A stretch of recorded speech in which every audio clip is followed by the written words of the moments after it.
This is the last YouTube video for 2016, and I'm trying to get to put this on the AfroEconomics with Bryan page on Facebook as well. So I think we're all set. Everybody's all together.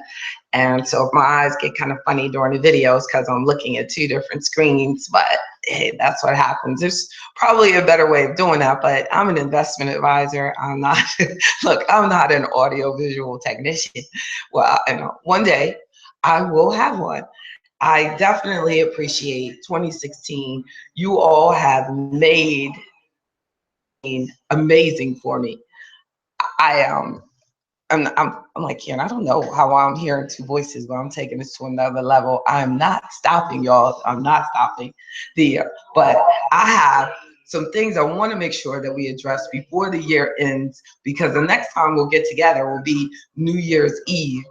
New Year's Eve, I'm doing live on YouTube as well to just kick off 2017. So today, I don't even want to talk about next year because we still have some time, some things that we have to get together right now for 2016. It's not over till it's over. The fat lady has not sung yet. So some key points. There was a survey done by SunTrust Bank, and SunTrust Bank survey found that roughly a third of the United States households earning $75,000 or more live paycheck to paycheck.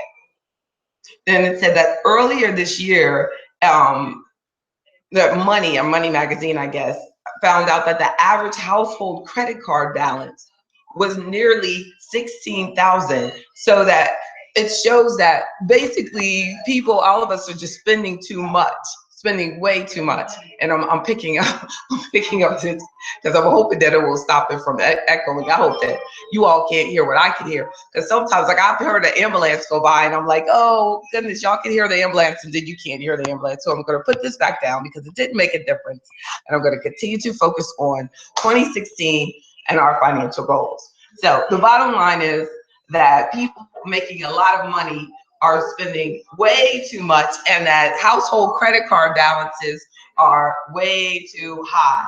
So we have to make sure that as we approach, and I hope that none of you over the holidays added to any type of balance like that. And I know that it's not easy to avoid spending money when you get emotionally involved into these holidays, but no, I can honestly tell you, I did not enter a mall. When I started this year, 2016, saying that I refused to be broke, I meant it, and I turned it into a website and everything. So check out refusetobebroke.com.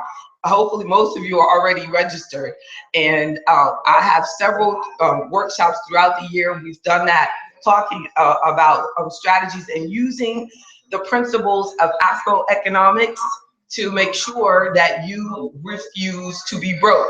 So one key point I wanted to share, and I'm gonna make this brief because all of you are on vacation, and I'm getting a lot of calls this week, and everybody's on vacation and they wanna meet with me, but yet they don't wanna take out the time to go meet with me because they're like, oh, I gotta run errands. But so hopefully they'll check out the video. So some key things is to use less credit. Let's make sure that you check out your credit balances, any type of balances that you have right now. Make sure you take the time to look at all of your statements. And then also set up automatic contributions. Make sure that if you have it available to you at work, make sure that you participate in any plan that will allow you to do automatic contributions into retirement accounts. And then make sure, if you're doing automatic investments, it doesn't have to be through work. You can set up your own individual retirement accounts. And I don't even like for you to think about it as retirement. It's just an account to help you make sure that you are financially independent.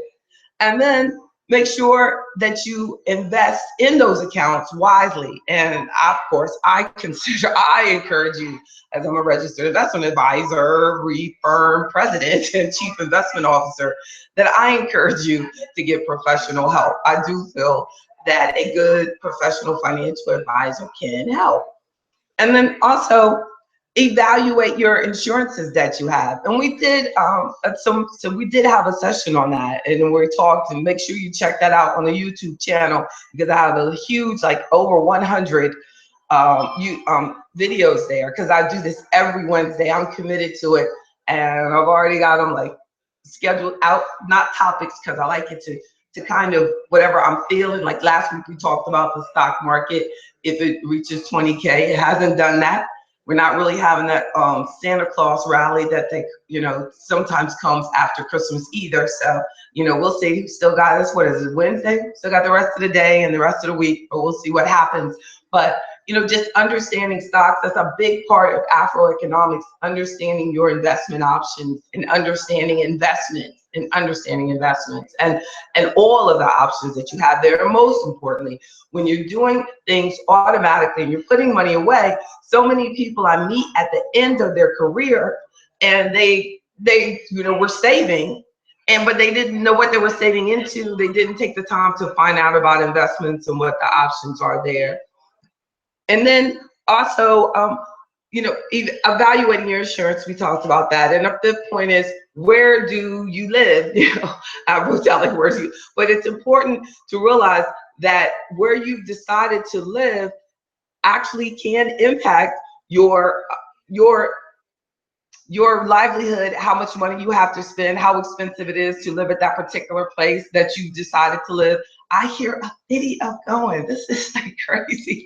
I don't know if y'all can hear that, but my voice is talking in my computer off another video that somehow started. But this is lovely. This is a test of my ability to focus on you. Right? So that is life. Life is full of opportunities for us to make sure that we stay focused on what we're doing.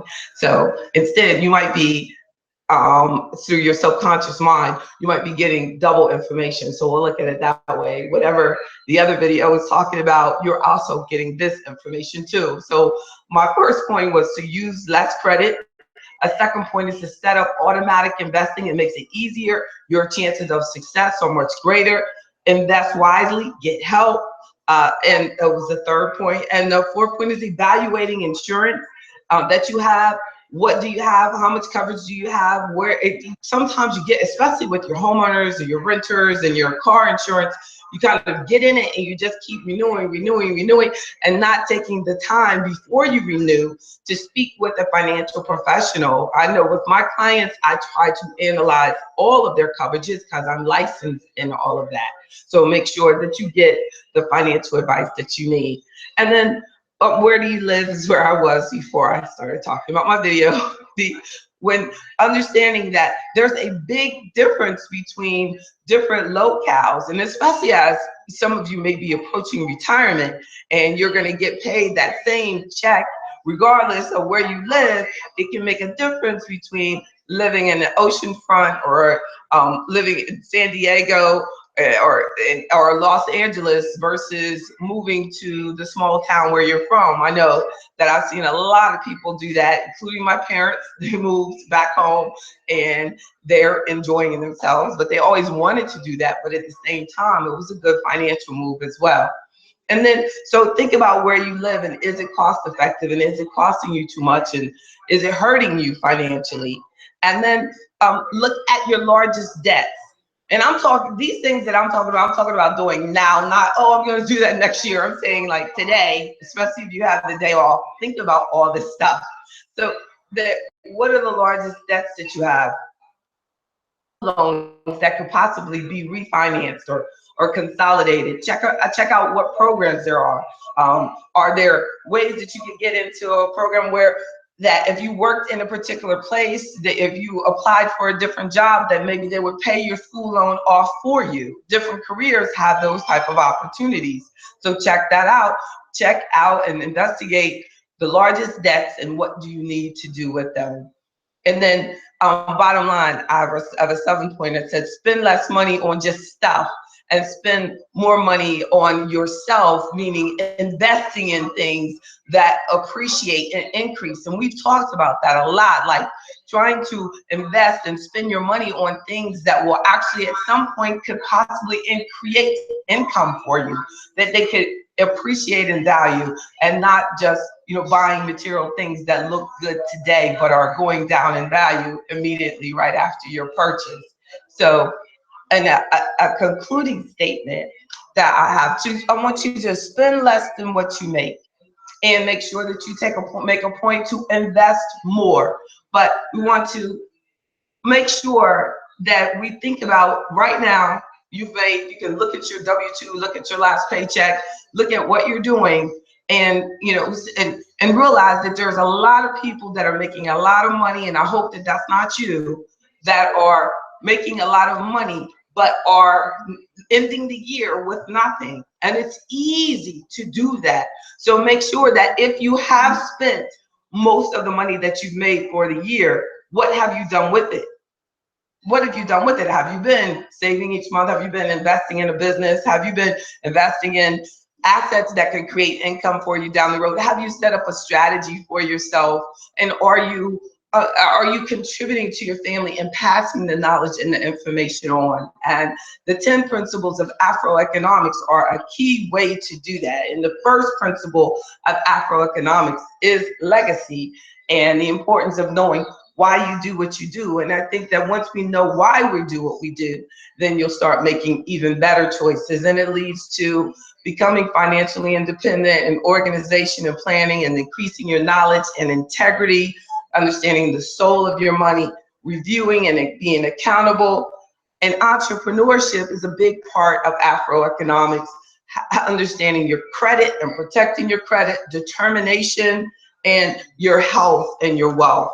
The 10 principles of Afroeconomics, I think, are a great way to make sure that your 2016 is still, it's everything that you wanted it to be. It's not too late. Make sure, and just by watching this is a good, big contribution to yourself. The best investment that we can make in ourselves is becoming more knowledgeable so that we can share that knowledge with others.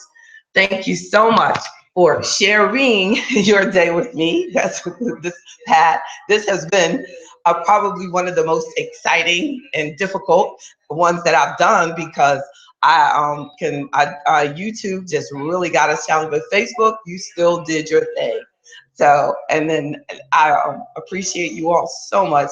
Thank you so much for all that you do, and that for supporting Afroeconomics, and then just clicking that page and just being a part of it and subscribing to the YouTube. It's impossible to tell you how much entrepreneurs appreciate all that you do, but you are appreciated. And enjoy every bit of 2016 and make 2017 even better. God bless you all. Bye.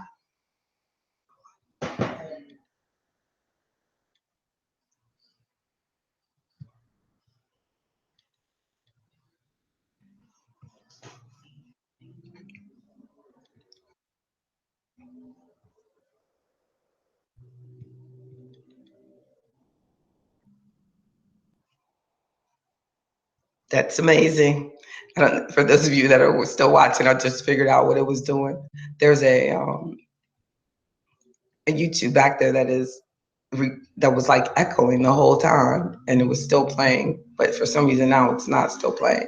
But oh, see, now it's playing again, and I unfortunately I can't. I'm trying to cut you off. It's like I see the button, but I can't get to it. Thank you all so much. Have a great day.